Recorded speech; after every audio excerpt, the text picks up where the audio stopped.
할아버지 할머니의 사랑을 받는 손자도 이토록 행복할진데 사람이 아닌 천지를 지으시고 만물을 주관하시고 태양과 지구를 붙드시고 운행하시는 하나님께서 사랑하신다고 합니다. 며칠 전에 아내와 함께 대화를 하다가 우리 가정이 참 존경했던 한 장로님에 관한 추억을 나누게 되었습니다. 제 컴퓨터에서 옛 사진을 검색하다가 그 장로님 부부가 이곳에 오셨을 때 사진을 보게 되었고 옛 생각이 났죠. 그분은 고향이 북한이었고 호주 시민권자였기 때문에 북한도 자주 가셔서 친척들도 만나고 선교활동도 하셨고 특별히 북한에서 온 탈북자들을 호주로 데려가서 취업을 시키고 복음을 전하는 그런 사역을 하셨습니다. 왜 이 장로님에 관한 이야기를 추억으로 밖에 할 수가 없는지 몇 년 전에 암에 걸리셨는데 투병을 하시다가 작년에 저에게 갑자기 전화가 왔었습니다. 그리고 이제 며칠 후면은 천국에 갈 것 같은데 다시는 전화할 수가 없을 것 같아서 마지막으로 전화하는 것이고 훗날 천국에서 다시 만나자고 하셨습니다. 그리고 그로부터 3일 후에 하늘나라로 가셨다는 소식을 듣게 되었습니다. 이 장로님은 저에게 있어서 복음 전파와 경건 생활에 본이 되시는 그런 분이었죠. 그런 분이 마지막으로 제게 남긴 말은 천국에서 다시 만나요였습니다. 참 멋진 분이시죠. 그리고 아름다운 분이십니다. 선한 사람이든 악한 사람이든 이 세상과 작별을 하고 육신의 호흡이 끊어질 때가 되면은 진실해지기 마련입니다. 그리고 먼저 떠나는 사람으로서 남겨진 사람에게 꼭 하고 싶은 말이 있겠죠. 그것을 유언이라고 합니다. 요한복음 13장을 보게 되면요, 그때 주님은 자기가 세상을 떠날 때가 된 것을 아시고 제자들의 발을 직접 씻어주십니다. 그것이 바로 유월절 전날입니다. 유월절은 죄를 지은 사람을 대신해서 어린 양을 죽임으로 죽음에서 벗어난 것을 기념하는 절기인데 예수님이 바로 세상 죄를 지고 죽임을 당하기 위해 오신 어린 양이었습니다. 여러분은 만일 내일 죽게 된다면 오늘 무엇을 할 것입니까? 먹고 살아가는 것은 아마 걱정하지 않을 것입니다. 내일이면 죽게 될 것인데 이런 것은 의미가 없죠. 단 한 가지 걱정이 있다면 아마도 내가 죽은 후에 남겨질 나의 사랑하는 가족들과 내가 사랑하는 그런 사람들일 것입니다. 그런데 오늘 읽은 요한복음 14장은 예수께서 죽으시기 바로 전날에 주께서 하신 말씀에 관한 기록입니다. 다시 말한다면 오늘 이 말씀을 하신 예수님은 내일 십자가에서 죽임을 당하시는 것이죠. 그러므로 이 말씀은 예수님의 유언과도 같습니다. 따라서 오늘 말씀은 이런 관점에서 보아야 합니다. 사랑하는 제자들을 남겨놓고 죽음의 길로 가야 되는 주님의 그 심정은 얼마나 무거웠겠습니까? 그래서 예수께서는 요한복음 13장에서 그 제자들의 더러운 발을 한 사람 한 사람 손수 씻어주시죠.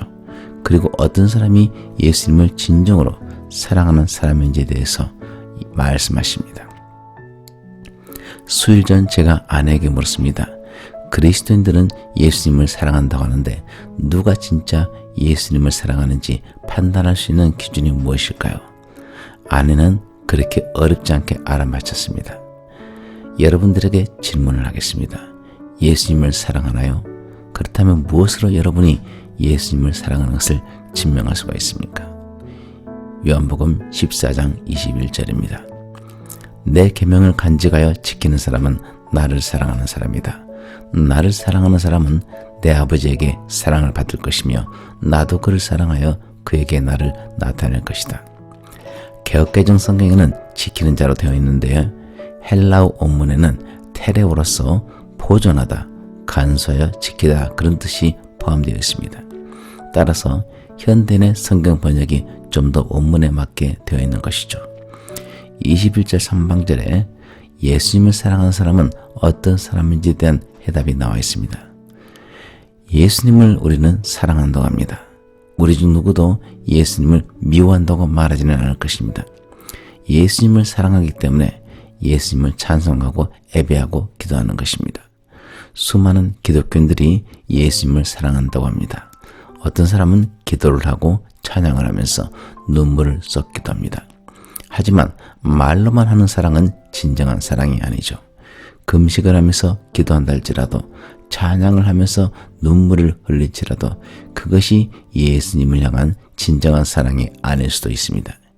21절 말씀에서 예수님을 사랑하는 사람은 바로 예수님의 말씀을 간직할 뿐 아니라 그 말씀을 지키는 사람입니다. 따라서 여러분이 예수님을 사랑한다 말할지라도 여러분의 삶에 있어서 예수님의 말씀을 소중히 간직함이 없다면, 예수님의 말씀대로 살아가는 그런 삶이 없다면 그것은 예수님을 사랑하는 것이 아닌 것입니다. 22절입니다. 그때 가롯 사람이 아닌 다른 유다가 주님이 우리에게는 자신을 나타내 보이려고 하시면서도 어째서 세상에는 자신을 나타내려고 하시지 않습니까? 하고 물었다. 이 질문을 한 사람은 예수님을 판 가룟 유다가 아니기 때문에 야고보의 아들이나 형제인 유다일 것입니다. 예수님은 모든 사람들이 기다리던 메시아인데 제자들에게는 자신에 대해서 자세히 말씀하시고 왜 메시아를 기다리고 있는 세상 사람들에게는 나타내려고 하지 않으신지 묻고 있는 것입니다. 이 예수께서 답변을 하시는데 23절을 보면은 유다의 질문과는 관계가 없는 답변을 예수께서 하신 듯합니다. 23절입니다. 그래서 예수님이 이렇게 대답하셨다. 나를 사랑하는 사람은 내 말을 지킬 것이다. 그리고 내 아버지께서도 그를 사랑할 것이며 아버지와 내가 그에게 가서 그와 함께 살 것이다. 유다의 질문에 맞는 그런 답변이라면 왜 제자들에게만 자신을 메시아임을 알리시고 세상 사람들에게는 자신을 메시아로 알리지 않으셨는지에 대해서 말씀하셔야 마땅합니다. 하지만 예수님의 답변을 보니까 유다의 질문과는 관계가 없는 듯한 그런 답변을 하십니다. 그런데 이 책을 기록한 요한은 이것을 예수님의 대답이라고 기록했습니다. 왜 그럴까요? 이것을 이해하기 위해서는 당시 예수님의 마음이 얼마나 절박했는지를 알아야 합니다. 요한복음 13장 1절입니다. 6월절 전날이었다. 예수님은 이 세상을 떠나 아버지께로 가실 때가 된 것을 아시고 이 세상에서 사랑하시던 제자들을 끝까지 사랑해 주셨다. 이날이 6월절 전날이었죠. 6월절에 닥치게 되면 예수께서 십자가에 못 박혀 죽으셔야 할 것을 아셨습니다. 곧 이 세상을 떠나셔야만 하는 예수님, 지금까지는 예수께서 함께 하셨기 때문에 제자들을 지킬 수가 있었지만은 예수께서 이 세상을 떠나시게 되면은 이 세상에서 사랑하시던 그 제자들을 지키지 못하게 될 수도 있습니다. 그래서 예수께서는 자신이 떠나더라도 보혜사 성령께서 오셔서 제자들과 함께 하실 것이라고 말씀을 하셨습니다. 하지만 그럼에도 자신의 육신이 죽임을 당하고 제자들을 떠나게 될 것이라는 것을 아신 주님은 이것을 염려하셨을 것입니다. 제자들을 사랑하시되 죽음의 문턱에 선 그 순간에도 끝까지 사랑하신 예수님이십니다. 하지만 제자들은 이 주님의 마음을 이해하지 못했습니다. 그 다음 날이 닥치게 되면 십자가의 죽임을 당하실 예수님인데, 그래서 마음이 급한 예수님인데 유다는 그 예수님의 절박한 마음을 모릅니다. 그래서 내일 십자가에서 처형되어야 될 예수님께 메시아로서 세상 사람들에게 나타내시라고 말합니다. 하지만 예수님의 관심은 예수께서 제자들을 사랑하신 것 같이 제자들이 예수님을 얼마나 사랑하는 데 있었습니다. 그래서 21절 말씀과 같이 23절에서도 같은 말씀을 반복하시죠. 반복한다는 것은 그만큼 중요하고 절박하다는 것입니다. 요한복음 14장 24절입니다. 그러나 나를 사랑하지 않는 사람은 내 말을 지키지 않는다. 너희가 듣는 이 말은 내 말이 아니라 나를 보내신 아버지의 말씀이다. 예수님을 사랑하는 사람은 예수님의 말씀을 지키는 사람입니다. 그러므로 예수님을 사랑하지 않는 사람은 이 말씀과 같이 예수님의 말을 지키지 않는 사람이 바로 예수님을 사랑하지 않는 사람이죠. 여러분은 배우자에게 사랑한다는 말을 얼마나 자주 하는지 모르겠습니다. 저는 신혼 초기에 사랑한다는 말을 참 많이도 했습니다. 결혼한 지 20여 년이 지났을 때도 밤에 잠을 잘 때 새벽에 잠꼬대로 사랑한다고 말을 했었죠. 하지만 예를 들어서 만일 제가 잠을 잘 때도 잠꼬대로 사랑한다고 말을 한다 할지라도 평소에 제 삶은 제 아내가 저에게 하는 말을 무시하고 그 말을 지키지 않는다면 아내를 향한 제 사랑은 진실된 것일까요? 당연히 이것은 진정한 사랑이라고 할 수가 없습니다. 사랑은 배우자의 말을 경청하는 것입니다. 사랑은 배우자가 원하는 것을 하고 배우자가 원하지 않는 것은 하지 않는 것입니다. 예수께서는 이것을 우리에게 말씀하시는 것입니다. 예수님을 사랑하십니까? 예수님의 말씀을 소중히 여기고 말씀을 지키고 살아가고 있습니까? 여러분의 삶 가운데 예수께서 말씀하신 그 말씀대로 살아가고 있습니까? 만일 그렇지 않는다면 예수님을 사랑하는 것이 아닙니다. 엊그제 중국인 친구와 대화 중에 남자의 본성에 관한 이야기를 나눴습니다. 모든 남자들은 이성에 대한 호기심과 관심이 있죠. 이것은 본성인 것 같습니다. 그런데 그는 저에게 이렇게 말을 하죠.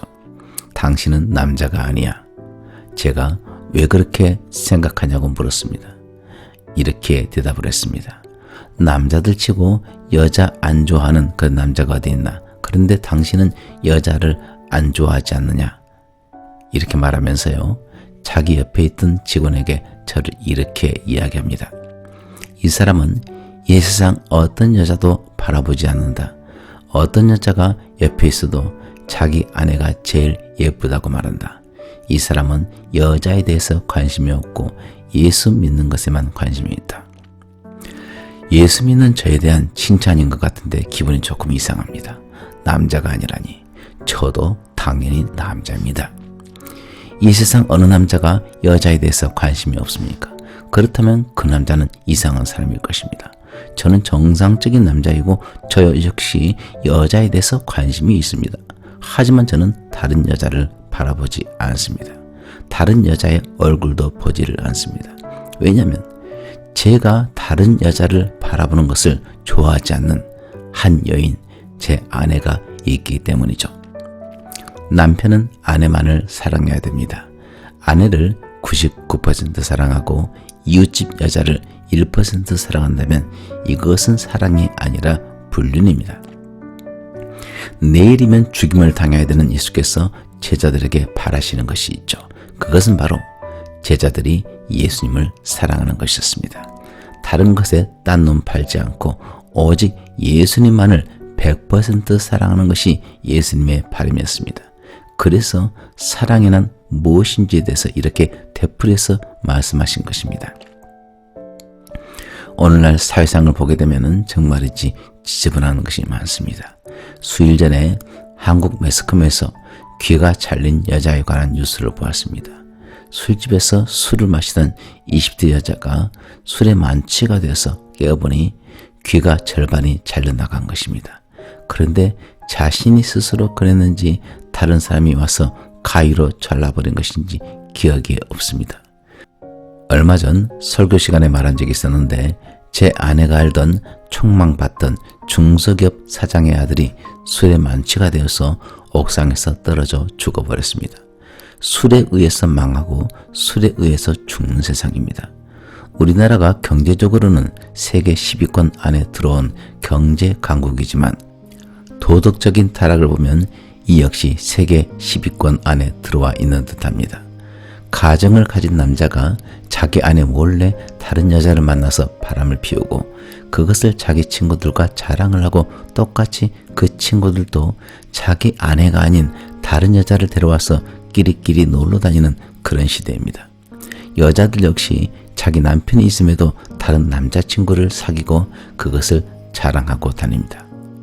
21절 말씀을 다시 보겠습니다. 지킨다는 것은 보존하다, 간수하여 지키다임을 알았습니다.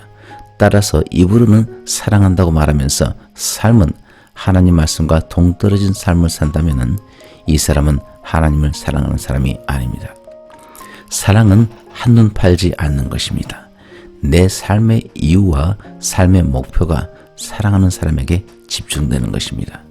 내가 사랑하는 사람이 무엇을 원하는지 궁금해하고 그 사람의 말을 간직하고 지키는 사람이죠. 이 말씀의 하반절을 다시 읽어보겠습니다. 나를 사랑하는 사람은 내 아버지에게 사랑을 받을 것이며 나도 그를 사랑하여 그에게 나를 나타낼 것이다. 예수님을 사랑하는 사람은 하나님 아버지에게 사랑을 받을 것입니다. 그리고 예수님도 그를 사랑하여 예수님 자신을 그에게 나타낼 것입니다. 누군가에게 사랑을 받는다는 것은 참으로 기쁘고 좋은 일입니다. 저와 제 아내는 손자가 멀리 떨어져 있기 때문에 손자의 영상을 보는 맛에 푹 빠져 있습니다. 손자는 어떤 짓을 해도 다 귀엽고 다 사랑스럽습니다. 울어도 귀엽고요. 입에 먹을 것을 흘려도 귀엽습니다. 머리부터 발끝까지 온 존재가 다 사랑스럽죠. 왜 그럴까요? 제 아들이 낳은 아들이기 때문입니다. 저는 TV에서나 거리에서 아무리 잘생긴 아기를 본다 할지라도 눈길을 그렇게 많이 주지를 않습니다. 왜냐하면 저와는 관계가 없는 아기이기 때문입니다. 하지만 제 아들이 낳은 아들을 바라보는 저와 제 아내의 눈길은 그야말로 사랑에 푹 빠진 할아버지 할머니의 모습입니다. 손자를 위해서라면 어떤 것을 줘도 아깝지가 않습니다. 이런 분위기가 여러분들 상상이 됩니까? 아마도 할아버지 할머니가 되면 이것을 이해할 수가 있을 것입니다. 저는 제 손주를 이렇게 사랑하면서 이런 생각을 합니다. 이 아이는 할아버지 할머니가 이토록 사랑을 하니까 얼마나 행복할까. 사람이 사람을 사랑하는 것도 무척이나 좋고 행복하죠. 그런데 방금 읽은 말씀을 보십시오. 예수님을 사랑하는 사람은 누구의 사랑을 받는다고 합니까? 하나님의 사랑을 받는다고 하십니다. 놀랍습니다. 할아버지 할머니의 사랑을 받는 손자도 이토록 행복할진데 사람이 아닌 천지를 지으시고 만물을 주관하시고 태양과 지구를 붙드시고 운행하시는 하나님께서 사랑하신다고 합니다. 누구를 사랑하시나요? 예수님을 사랑하는, 예수님의 말씀을 소중히 여기고 예수님의 말씀을 지키는 그런 성도들입니다. 저와 제 아내는요, 손자의 영상을 볼 때 입이 귀에 걸려버립니다. 입이 어느 순간 해 하고 벌려져 있죠. 그냥 사랑에 쏙 빠져버립니다. 그런데 성경을 보니까 하나님도 우리들로 인해서 행복해 하시고 즐거워하신다고 기록이 되었습니다. 스바냐 3장 17절 현대내 성경입니다. 너희 하나님 여호와가 너와 함께 하신다. 그는 전능한 구원자이시다. 그가 너를 아주 기쁘게 여기시며 너를 말없이 사랑하시고 너 때문에 노래를 부르며 즐거워하실 것이다. 세상 살아가다 보면 외롭고 힘들 때가 있습니다. 지금 살아가는 삶도 힘이 들지만은 불확실한 미래에 대한 걱정으로 인해서 힘들기도 할 것입니다. 하지만 하나님은 그런 여러분을 혼자 내버려 두지 않으시고 여러분과 함께 하신다고 약속하셨습니다. 여러분이 어떠한 어려움에 있든지 어떤 슬픔 가운데 있든지 전지전능하신 하나님은 여러분을 반드시 구원해 주실 것입니다. 할아버지가 손자를 기쁘게 여기는 그 이상으로 하나님이 여러분을 아주 기쁘게 여기십니다. 여러분 스스로는 보잘것없는 존재라고 느낄지라도 천지를 창조하신 크신 하나님이 여러분을 기뻐하시고 말없이 여러분을 사랑하십니다. 그리고 하나님은 여러분으로 인해서 노래를 부르시며 즐거워하십니다. 이것이 바로 여러분을 향한 하나님의 뜨거운 사랑입니다. 서두에 어느 한 그리스도인의 아름다운 천국으로의 귀향을 소개했습니다. 이분이 번향을 향해 가시면서 저에게 천국에서 다시 만나요라고 했을 때 저 역시 이분에게 곧 천국에서 만나겠습니다. 그렇게 말씀을 드렸습니다. 가는 시간이 서로 달라서 그렇지 어느 누구에게나 인생의 종말은 옵니다. 저는 저보다 먼저 번향으로 가신 이 장로님의 뒤를 따라가고 싶습니다. 평생을 한눈 팔지 않고 예수님만을 섬기고 사랑하는 가정을 잘 보살피며 생을 살다 가신 그런 아름다운 분을 따라가고 싶습니다. 주께서 주신 이 성경 말씀을 귀하게 여기고 이 말씀을 지키며 살아감으로 예수님을 진정으로 사랑하는, 그리고 하나님이 여러분으로 인해서 기뻐하시고 노래를 부르시며 즐거워하실 참으로 값지고 복된 그런 성도의 길을 함께 걸어가기를 축복합니다.